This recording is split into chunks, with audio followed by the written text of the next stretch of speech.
5 seconds.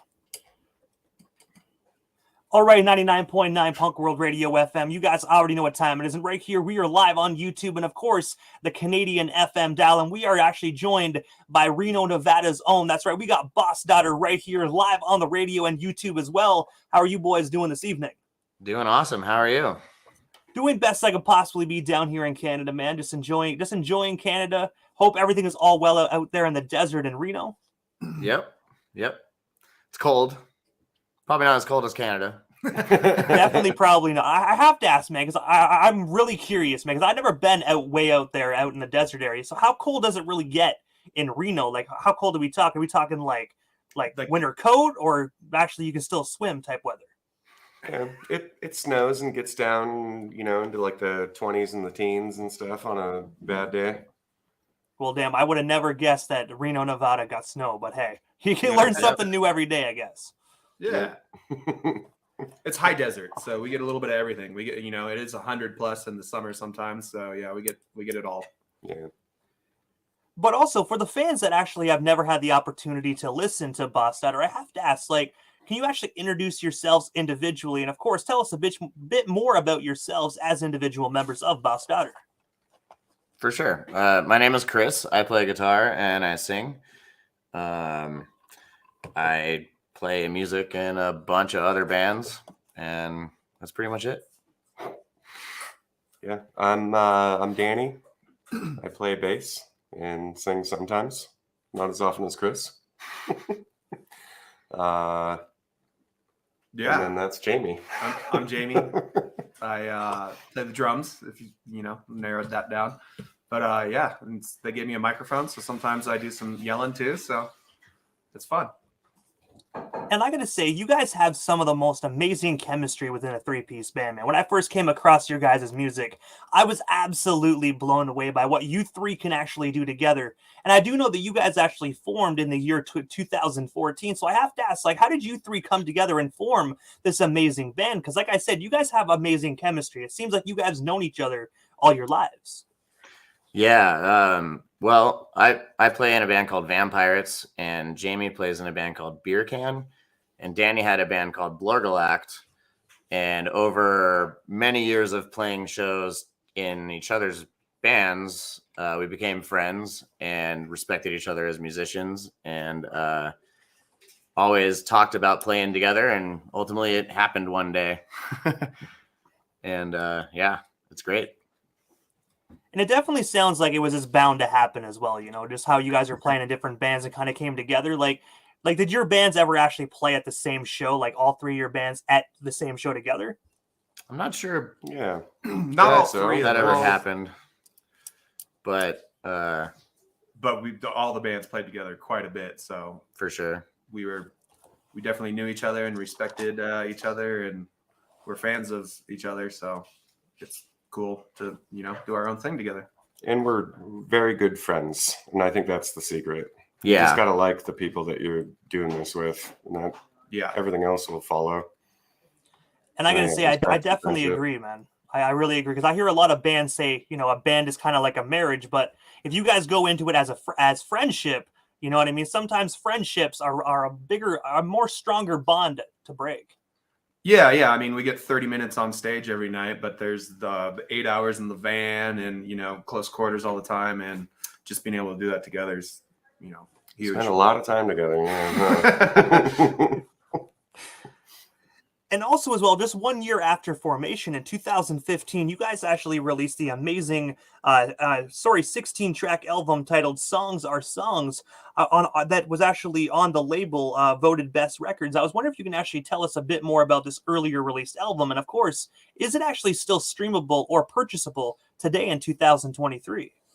Yeah, that was our first record. Voted Best Records is just a label that we made up to have a home for our recordings. So it's our record label. And yes, it is. It's definitely still streaming. You can purchase it through our website. And I think it'll be 10 years. 10 years coming up soon. Yeah, what? In two years or something. Yeah, it's crazy that it's been that long since that album came out. But yeah, we at our first show, we had a 4-song demo on the merch table that was 4 of those songs. So like a lot of those songs were around from the birth of the band. Like, And I have to ask, when you said it's going to be 10 years, do you guys have any plans to kind of re-release it as like a 10-year remastered version? I'd like to get it on vinyl at that point. That'd be great. Yeah. So that's a goal, a band goal, to get it out on vinyl for that anniversary. I gotta say, I would definitely purchase that amazing album on vinyl. It's crazy though how long the actual wait time is for a vinyl nowadays. I heard some bands tell me like 2-year wait. I know we got to get started on it now. Hopefully, it still gets there by 2025, man. Like I've heard some horror stories with those vinyl orders. Yeah. It's definitely backed up with production these days. And you guys have also performed over 400 plus shows across 6 countries. And out of all those shows and festivals, I have to ask, man, like, when did you guys actually like realize and resonated with you guys that you guys actually like made it? Because obviously, like, 6 countries, multiple festivals. Like, I know you guys even been down to Canada as well. So just when did you guys actually comprehend, wow, like, you know what I mean? Like, we really created something special here. I think just kind of from the formation of the band, we like wanted to travel, and that's just kind of what you do when you're in a punk band. You got to travel around and meet people and spread the songs. You got to do all of the things. Yeah. And like the Europe tour, we just decided like, let's go to Europe and figure it out and bring our backpacks and guitars with no cases and make friends and find shows. And it's always just been like, we get an idea and we do it. So sometimes it takes a little bit, but we're pretty good at following through. Yeah. And how did the Europeans actually perceive your guys' music? Like, were they really all for it, or was it really hard to actually get people at the shows? Just judging by how far away, of course, Reno is versus Europe. Europe was great. Yeah, the shows were awesome. It was very DIY, but it was very cool for that reason too. Like, yeah. Yeah. Hey, it's all good. We can still hear you guys crystal clear. So cool. don't worry about fighting with the webcam if you guys don't want to. Sounds good.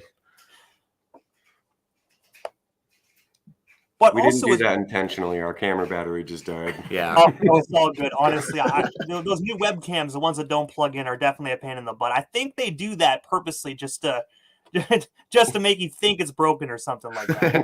I love the technology. first one of my computers just not turning on. I don't understand that. So whatever. But anyway. But you guys also had the opportunity to perform, obviously, as we just spoke about Europe, but you guys also had the opportunity to perform out here in Canada as well, in Montreal, Quebec, at Pouza Festival as well. I was wondering if you can actually tell our viewers a bit more about that opportunity. And of course, what was it like just, being a part of that festival and coming to Montreal, Quebec? That is a beautiful city, and the bands were amazing that year. We were very lucky to be a part of that Pouza lineup. That was my first time in Montreal. I think it was pretty much everybody's first time in Montreal. Yep. So yeah, that was pretty much a dream come true right there. Yeah, that festival is a lot of fun. The way that they organize it with all the different venues having shows, and you can kind of wander around and see the bands you'd like to see and run into friends between shows, and it's just it's a cool community. I like it. It's fun. I got to say, when you guys actually mentioned a few moments ago how that was your very first trip to Montreal, I took my first trip to Montreal last year as well. I live about 2.5 hours away from Montreal.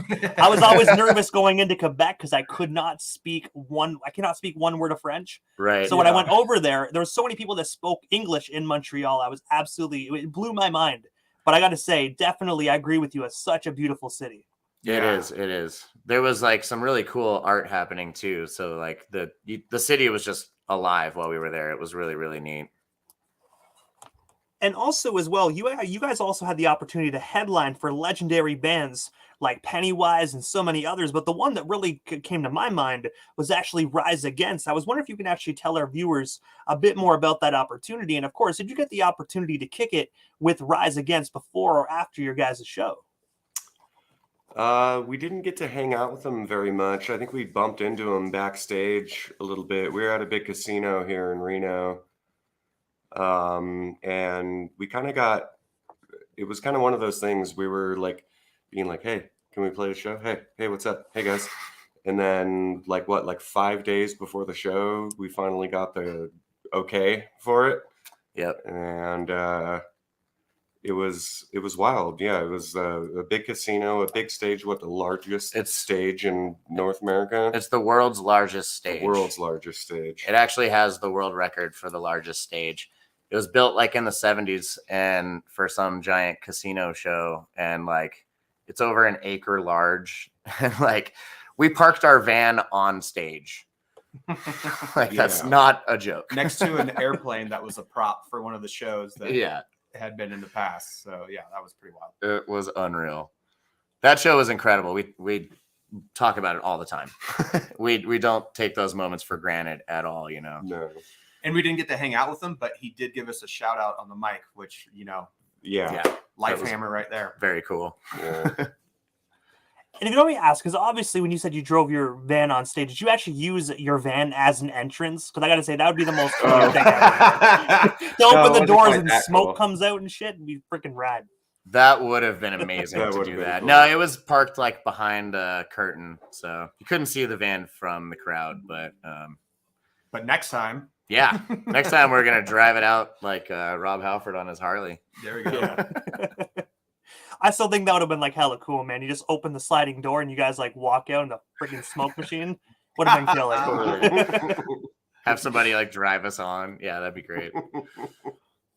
And also as well, before we move off the topic of concerts and shows, we actually had a fan question. Actually, Red Deer, Alberta, a punk rock group, Chuck Spadina actually wanted to know if there is any plans for you guys to actually do any Canadian shows coming up.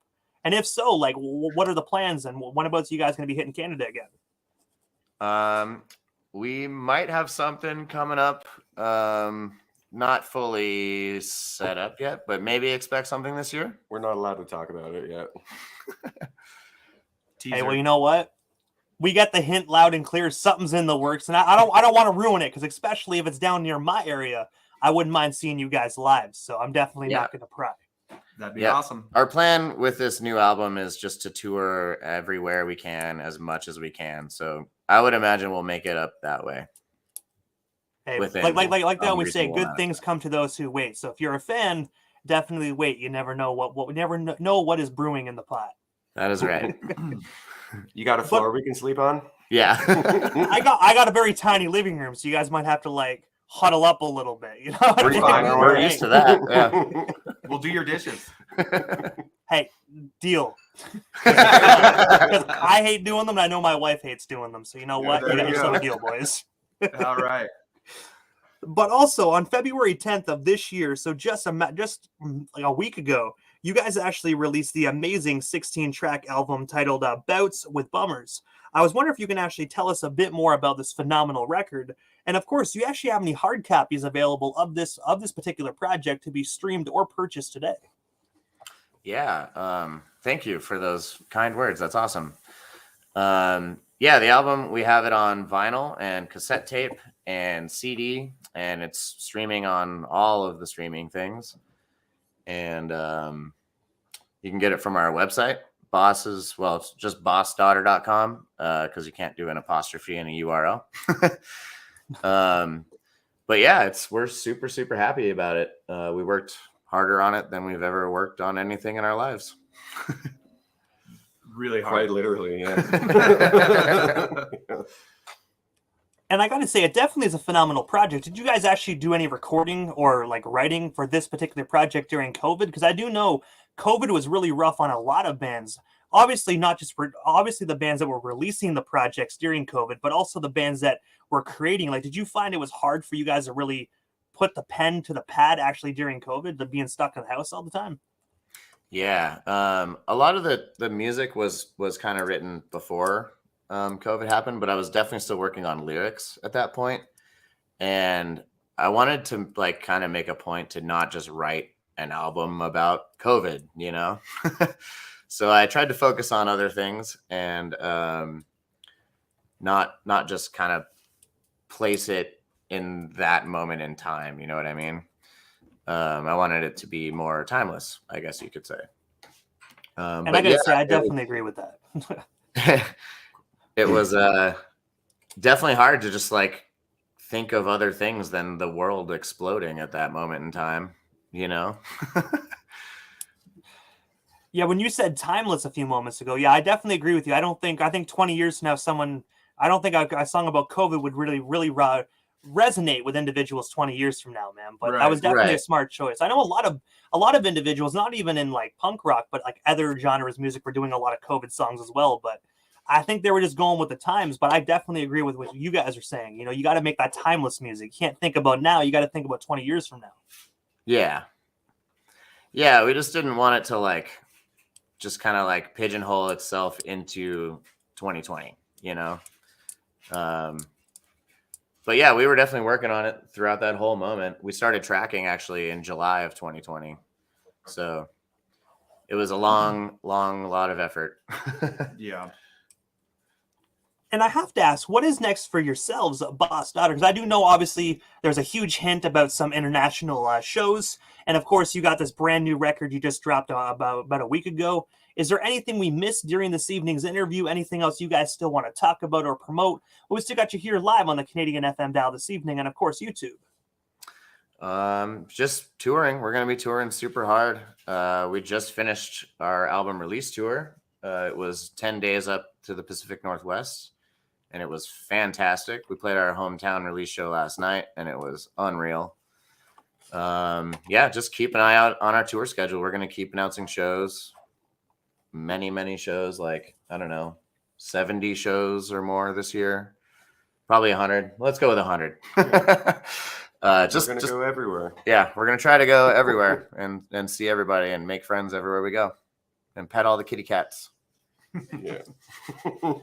And I gotta say, you know what I mean? At the end of the day, there's a lot of stray cats here in Canada, man. So you got a lot of petting to do. That's all I'm gonna say. A couple of them might end up in the van. Yeah. Hey, if they're cute enough, they don't got a home, man. Definitely bring them back to Reno. That's great. But also, guys, obviously, I know how to find you guys on social media. But for the individuals that are just discovering you guys right here on Punk World Radio FM, how do they actually go about following yourselves as a band, and of course, you guys as individual members as well? Yeah, check us out on our website, bossdaughter.com. And then we're on Instagram at bossdaughter, Facebook, Boss's Daughter. You can find us on Spotify. We're trying to get better at TikTok. We haven't quite figured that out yet, but we're getting there. We do exist on TikTok. It'll probably be not a thing anymore by the time we figure it out. Yeah. Yep. You know, I agree on that. We'll have videos of kitty cats and stuff on there. Yeah, we're all over the internet. We usually tag ourselves as individuals in the Boss's Daughter Instagram posts and stuff too. So if you want to hunt us down that way, you can do that. Chris does a bunch of cool playthroughs on his YouTube page. That's worth checking out. Oh yeah. If you want to learn how to play bass or guitar, you can check out my YouTube page. It's Christopher Allen Fox. You can always go down to your local dive bar on a Wednesday night, and we might be there. That's right. Hey, you know what? You never know what's possible, especially at those establishments. You never know. Right. That's right. But I gotta say, first and foremost, guys, thank you so much for just giving us a bit of your time here this evening and then just sliding into the radio station airwaves on this amazing Sunday night. It was such an honor to speak with you three, and hopefully down the line we can make this happen again sometime soon. But for now, definitely have yourselves a wonderful night and, of course, a kick-ass week as well. Of course. Thank you Absolutely. so much for having us. Yeah, thank you very much. It means the world. And we hope to come see you up there soon. Hey, most definitely. I'll keep the beers warm, boys. Yes. I mean, beers cold. Sorry, cold. My apologies. That one right there is for the blooper reel. But for now, definitely have yourselves a wonderful night, guys. We definitely should talk Thank you again so soon. much. Thank you. Thank you.